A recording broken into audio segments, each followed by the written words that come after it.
आज के एपिसोड में कहानी एक ऐसा खतरनाक मोड़ लेने वाली है जिसकी किसी ने कल्पना भी नहीं की थी। बड़े घर की छोटी बहू में अब सिर्फ साजिशें नहीं बल्कि जानलेवा खेल शुरू हो चुका है। एपिसोड की शुरुआत होती है बड़े घर के मंदिर वाले हिस्से से, जहां हमेशा शांति और पूजा पाठ का माहौल रहता था।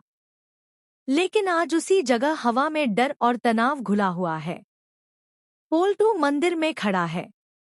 उसके चेहरे पर बेचैनी साफ दिखाई दे रही है। पिछले कुछ दिनों से उसे पुजारिनी पर शक हो गया है।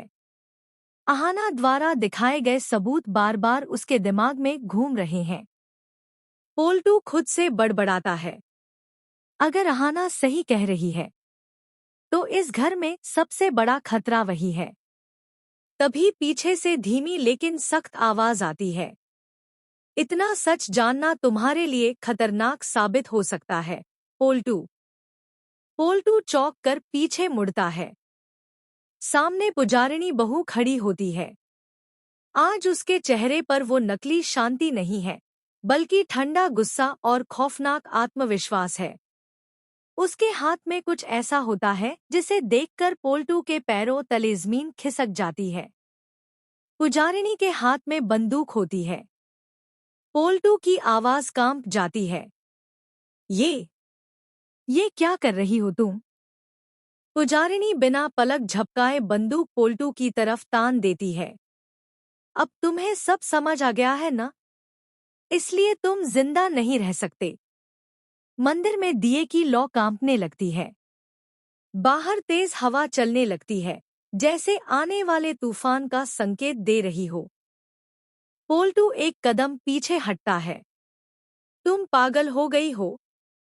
ये घर, ये परिवार, तुम इतना नीचे कैसे गिर सकती हो? पोल्टू गुस्से और डर के बीच बोलता है। पुजारिनी ठहाका लगाकर हंसती है। परिवार? विश्वास? ये सब सिर्फ नकाब थे।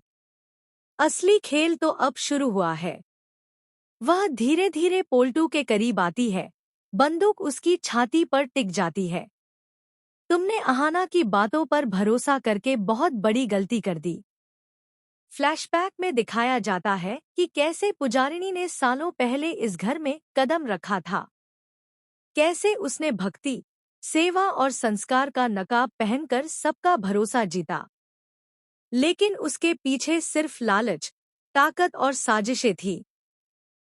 पोल्टू की आंखों में आंसू आ जाते हैं। मैंने तुम्हें माँ जैसा माना, इस घर की रक्षक समझा। पुजारिनी की आंखों में जरा भी पछतावा नहीं होता। कमजोर लोग ही रिश्तों में फंसते हैं पोल्टू, और तुम भी उन